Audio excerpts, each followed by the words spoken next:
So my name is Hampton. I'm a senior cloud advocate and software engineer here at Microsoft, and I work in the developer tools team. Which, if any of you are developers, you ever used VS Code or GitHub Copilot, I think it took me like 30 seconds to say that word. I work in that team, so I get to see all the wonderful updates and all the cool things that you guys use every day as developers. Today we're going to talk about deploying AI agents with the Azure Developer CLI.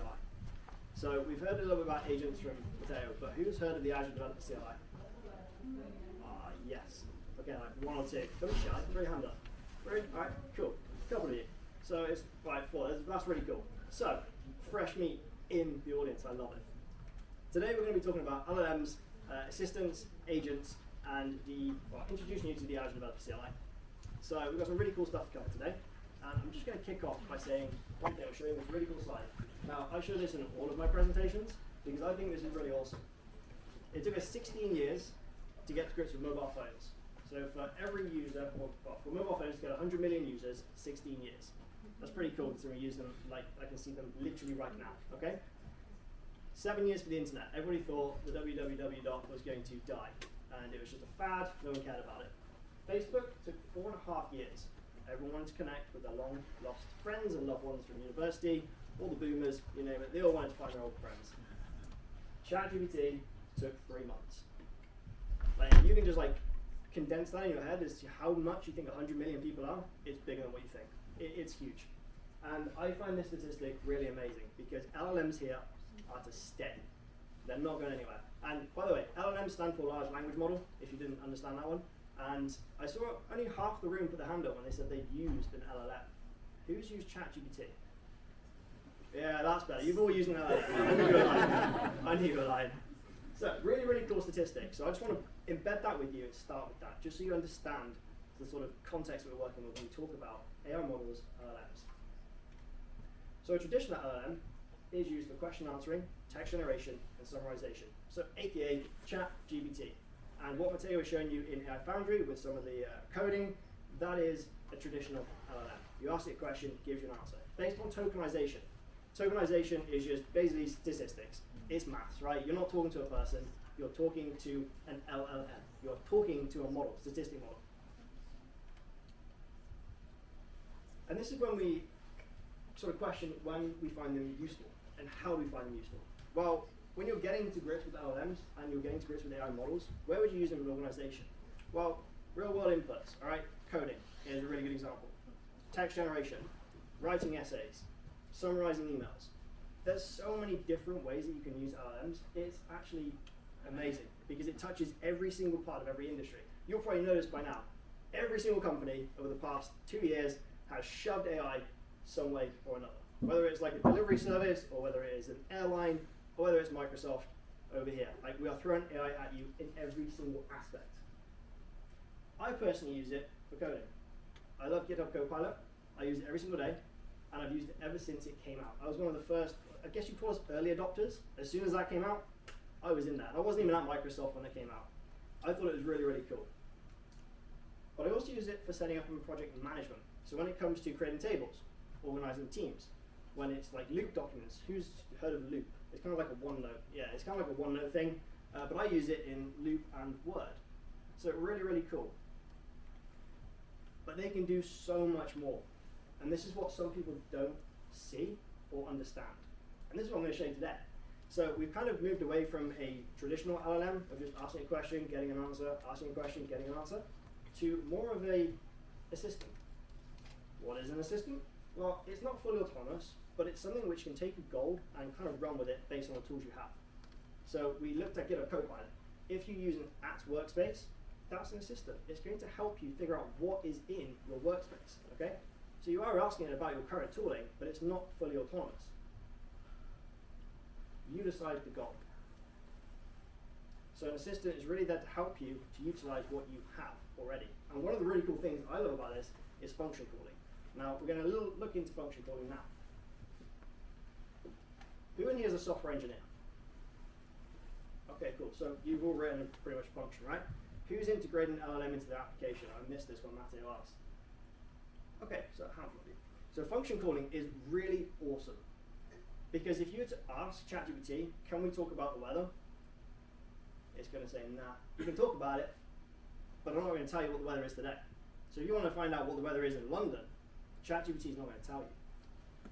But if you just have your own LLM and your own model, just deployed somewhere, it could be a GPT model in Azure, and you specify function calling with one of these models, you can write a specific function in your program that can call an API to get you the data, which I think is really cool. So the idea is, I want to find out what the weather is in Berlin. LLM is going to say, I should call this function, say get weather. That get weather is custom to me, something that I've written to call an API, open weather map, something like that. And then the developer will be able to throw in the parameters and just subtract that key, like those key phrases from what you're asking. So if I was to say, hey, what's the weather in Berlin, to ChatGPT, or my own program, it would call this, get the weather, it would say, oh, you've asked for Berlin and weather, let's go and call the API, let's get the weather back and display it in a user-friendly manner. Function calling is really awesome. And this is kind of what it looks like.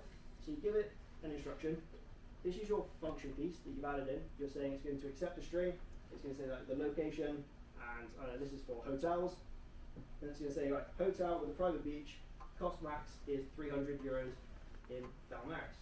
The assistant is then going to extract Dalmaris from 300, and it's going to give you that back in a user-friendly manner. Function calling is really cool. I use it all the time. And I'm just going to give you a little example. I've got some videos. Unfortunately, my live demo sucked, and it didn't deploy because of an issue I've got with Azure. But I've got videos, so don't worry. I know, right? So function calling here. Now what we're going to do is we can see that we've got a bunch of environments, and we're just going to go down here and we're going to find out what's going on. So this is a Jupyter Notebook. Who hasn't used a Jupyter Notebook before? This is Python. So it's a really easy way for you to get this, okay? And we're just going to watch. So each individual cell that we're playing is just running a piece of code. And when we get down to the bottom, we're just going to try and find out the sales of data. So we've given it some information. Every time that we ask a question about sales data, it's going to know that that information is going to search through. Okay, so it won't have it otherwise. These are the system messages that we popped in. So the system message is basically saying you are a sales assistant, you're going to help us only on sales stuff, so I can't ask it what the weather is, basically. So it's asked it about, let me pause that. So this one up here. So what is the revenue for the region in North America? It knows that it's got all the data available to it.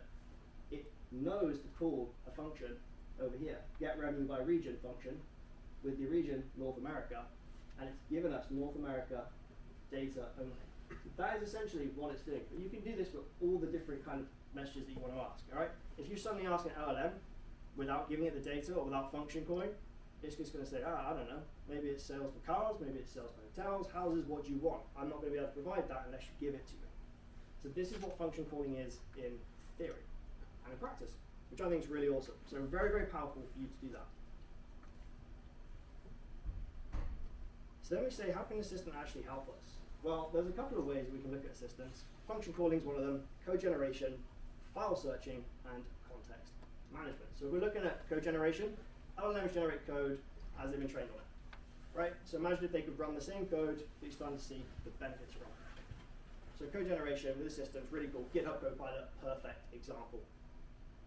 You've got the chat assistants, you've got extensions, you've got all these wonderful things now, which we're extending GitHub Copilot like crazy. So you can now sort of select your own different models, all sorts of things with Copilot.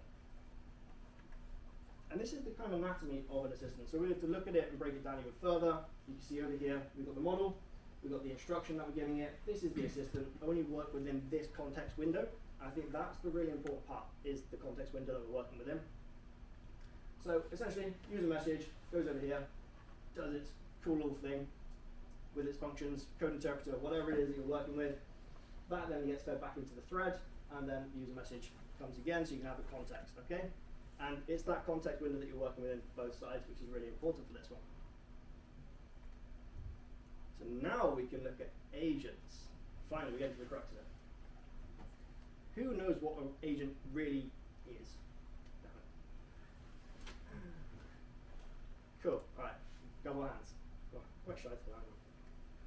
So So agents are independent, they're goal-focused and interactive, which basically means, and this is scary, they can do stuff for you.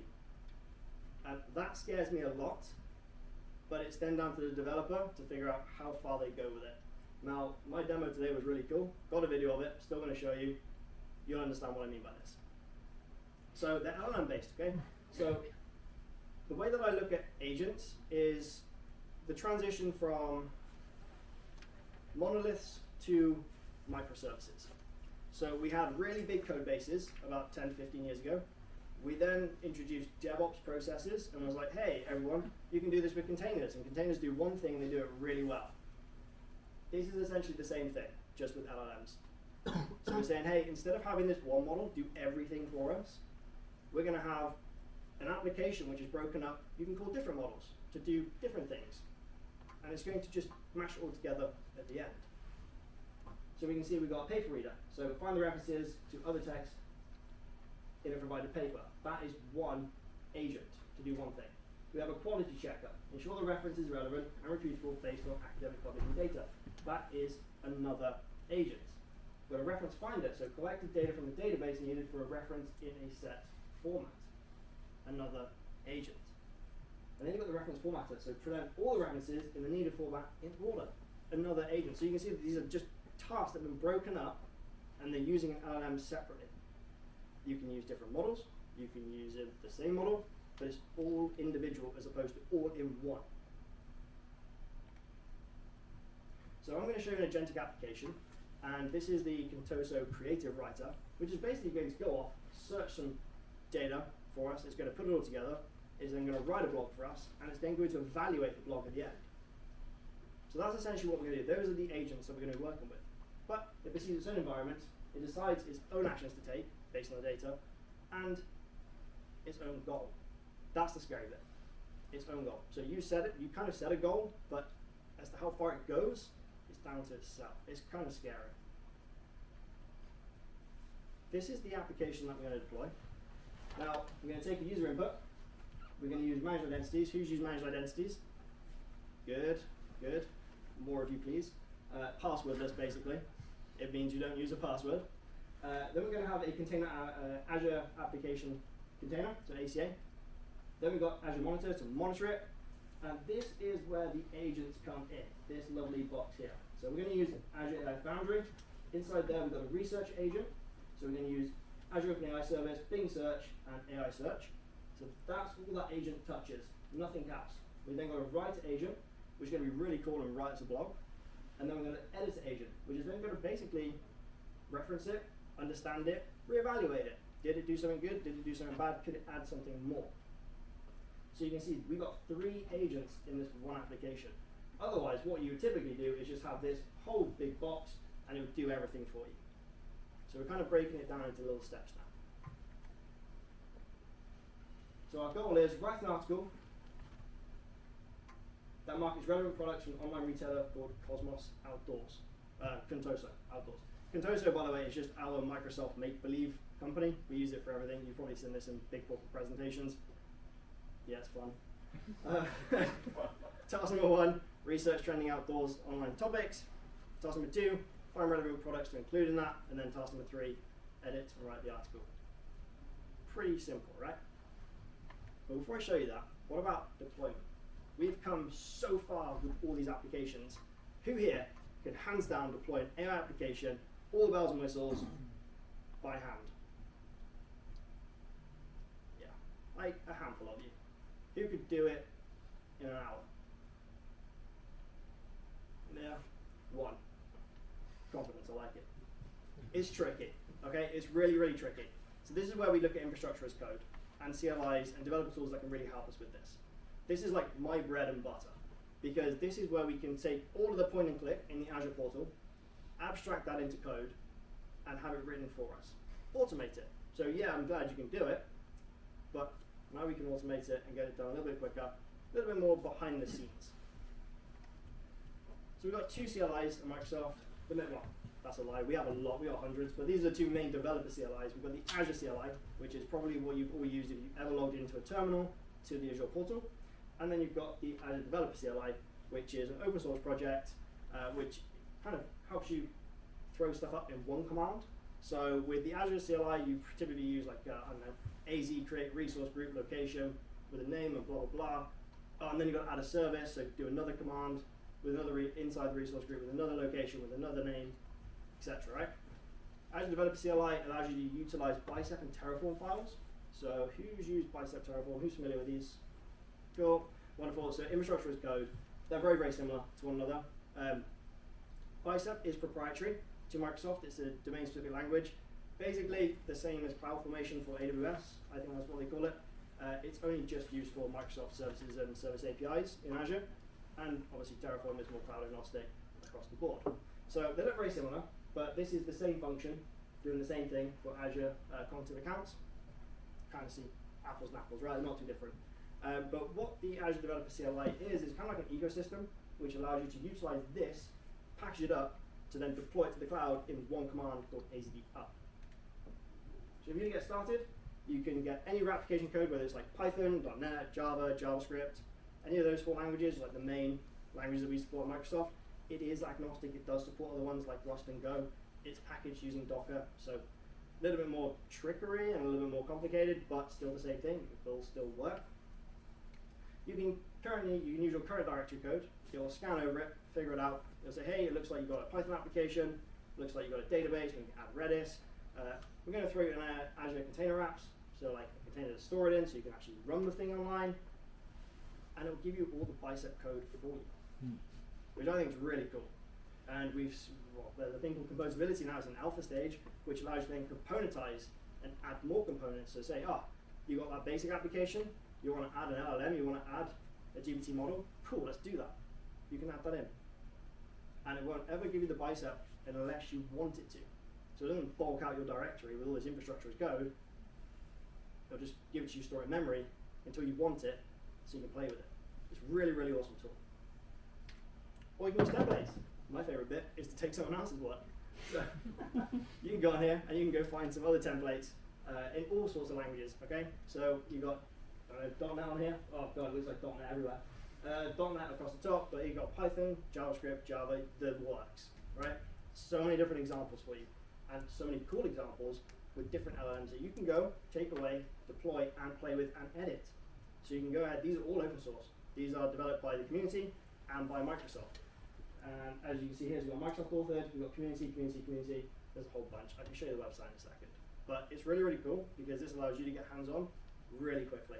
And everything is sort of, I guess, gone through us at Microsoft before it's deployed on here. So we can there's a set standards which we accept it. Okay, so it's not just anyone's created a GitHub repo and thrown some code up and it's like, hey, take it, it's cool. But it can be any project that you want. So if you've got a project, you can contribute. All you got to do is just follow our standards. So when it comes to deployment, all you do is run AZD up. It will prompt you for a couple of things. So it'll say enter an environment name.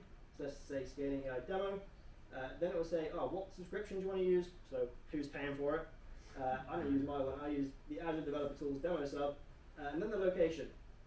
Wherever the LLM is based is probably the best one for you because most services are in each region. The LLMs are the tricky ones because when you deploy things to Azure, not every LLM is in every region and not every price is the same. It's a bit weird, but hey, I use Canberra East. It seems to be the best one, or East US too. Then it will go ahead, it will package all the services up, it will then provision them, and then it will start deploying them. As you can see, done. If you're using Terraform, if you ever use Terraform Apply, you get the same output. This is just a wraparound Bicep CLI and a wrapper around the Terraform CLI, but all in one awesome tool. So why would you use this? If you're building a startup, I think this is really, really awesome and really cool tool to use because it allows you to get started really quickly and onboard other people very quickly. So I remember when I started my first software development job at another big tech company, and it took me 4 days to get going and set everything up. I was congratulated. It took me 4 days. So it usually takes about a week, maybe a week and a half. That sucks. That time is wasted, man. Like, that sucks. Really sucks. If I had this, you could get up and running in like a day, less than a day. Right? These tools really make developers' life so much more easier and a lot more productive. So if you were to have all of this written, it would have been great, but it wasn't, and that was a few years ago now. Environment separations. So, demo. You got testing, you got pre-production, you got production. No one touches production. But all those other environments you can split out.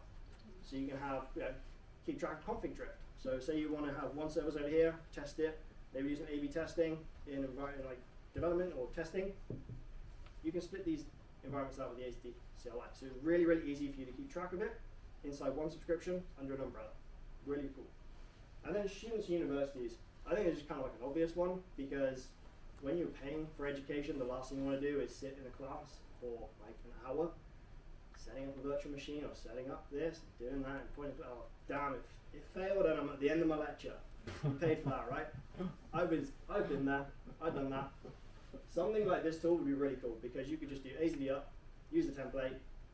We have so many lectures, so many university lecturers use this to actually speed up their lectures. It is really, really helpful. So let's get on to the demo, because this is what you've all been waiting for. So this is the Contoso Creative Writer.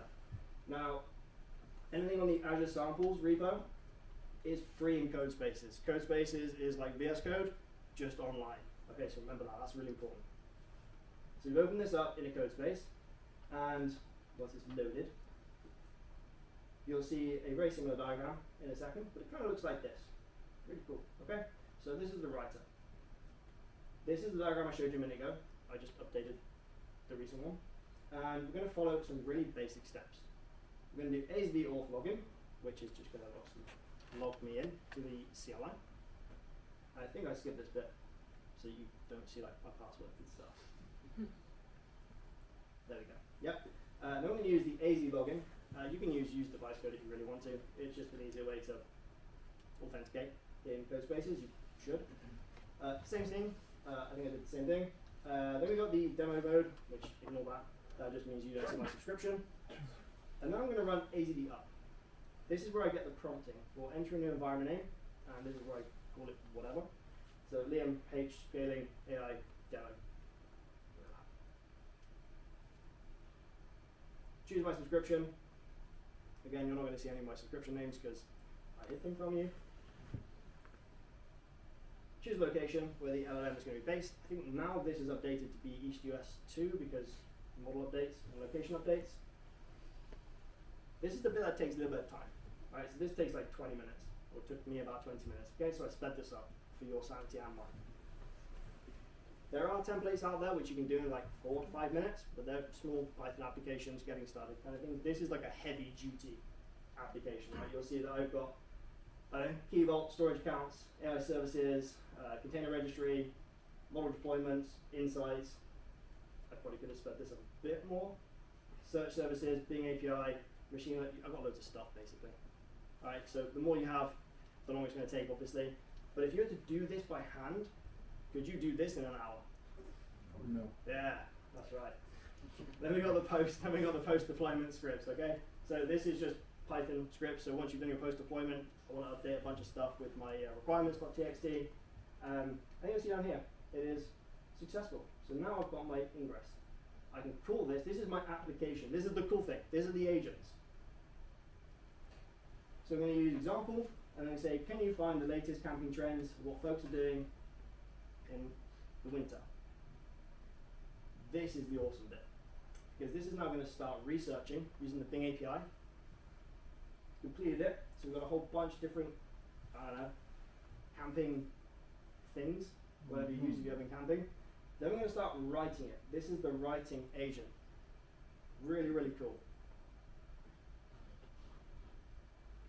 I probably could have made that like maybe a bit shorter than 800 words, but when it gets to the end, the magic happens. And I like this bit of magic because this allows you to go one step further than just doing something. You're evaluating it. Imagine this, you've got a model which you've written something and it's evaluated its own work. Like, that's kind of cool. You can get stuck in a horrible loop at that point, but that's when you have stop conditions. I think I just got annoyed at this point. I just waited for it to load up 800 to 1,000 words. But hey, you can go as long as you want.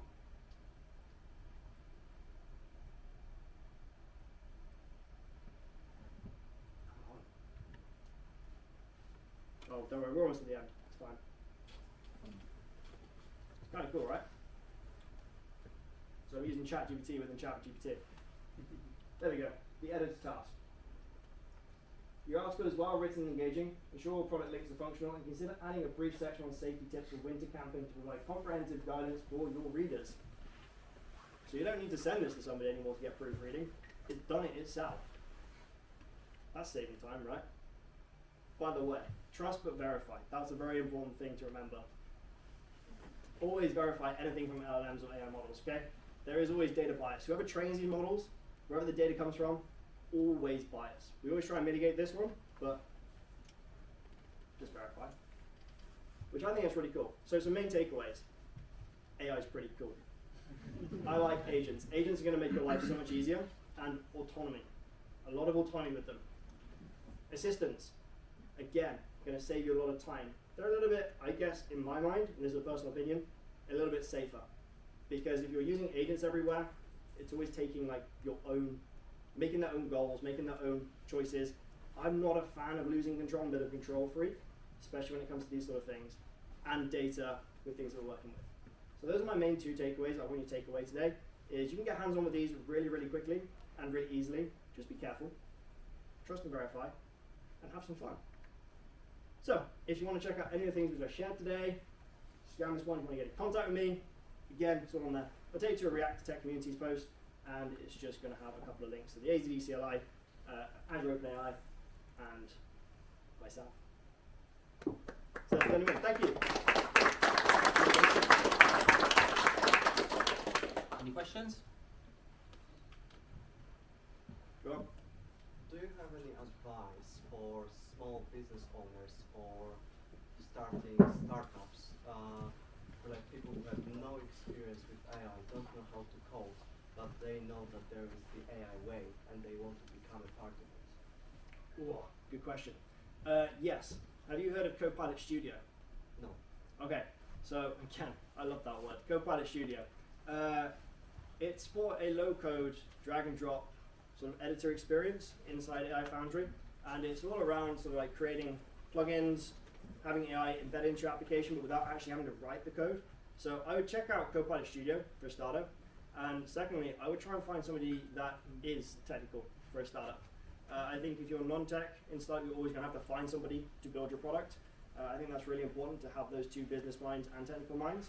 But yeah, definitely check out some of the products that we have in Copilot Studio, because that'll make your life a little bit easier. Can you reference predefined resources with AZD? Yes, you can. So that is the composability thing that I was talking about, right? So you can bring brownfield projects and greenfield projects, which you're going to. So brownfield is existing projects, greenfield is brand new projects. So if you have existing resources, yes, you can also bring those in. It's just reading from one main manifest. About the Meteo app prototype that you presented before, I want to get the weather in Berlin. Yep. So you said that there were functions that you could reference in your LLM. Yep. Didn't really understand if those weather APIs or those weather functions were built by the developer, or if it was developed by some other model, something else. Yep, so the function that would be get weather, for example, so get weather function would be written by you. So you would just take in a parameter, so a key phrase at that point. So let's say you're asking ChatGPT, what's the weather in Berlin? It's typically going to say, no, I don't know what the weather in Berlin is today. Go find out, go use Bing or Google. If you were to fine tune that model with an understanding of function calling and say, hey, if anybody ever asks about the weather, here's some key phrase analysis that I want you to pull out of that, what they've asked you, and hand it to this function saying get weather. So what's the weather in Berlin? The LLM would understand Berlin. All right, it wouldn't care less about anything else. Weather in Berlin. Feed that into get weather, which would be a function written by yourself that says, hey, open API or whatever what get weather API is, what's the weather in Berlin right now? It will come back, give you an answer, feed that back to the LLM and say, hey, by the way, this is the weather in Berlin. Respond to the user, and it will say, oh, hey, here's the weather in Berlin. It's nice and sunny today. Blah blah blah blah blah. That's kind of what it would do. That's function calling. That's a really, really cool way to use it.